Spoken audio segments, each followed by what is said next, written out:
રાજ્યમાં ચાલી રહી 100 કલાકની કામગીરીની જેતપુરમાં કામગીરી.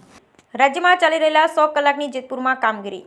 જેતપુર તાલુકાના પેઠલા ગામે લિસ્ટેડ બુટલેગરના ઘર પર પોલીસનું બુલડોઝર ફરી વળ્યું. ઉદ્યોગનગર પોલીસ દ્વારા અસામાજિક તત્વો સામે કામગીરી. 800 વાર જગ્યા પર ચાલ્યું બુલડોઝર. જેતપુરના પેઠલા ગામે લગધીરભાઈ દેવાભાઈ માવલિયા ઉર્ફે ગુનાહિત પ્રવૃત્તિમાં સંડોવાયેલા હોય 17થી વધુ અલગ અલગ ગુનામાં સંડોવાયેલા અસામાજિક તત્વોનું ગેરકાયદેસર દબાણ દૂર કરાયું. જેતપુરના પેઠલા ગામના ગૌચરની જગ્યા પર રહેવા માટે મકાન બનાવવામાં આવ્યું હતું. તલાટી, નાયબ મામલતદાર, પીજી વિસેલ, પોલીસનો મોટા કાફલા વચ્ચે કામગીરી. Bureau report Ashish Patadia.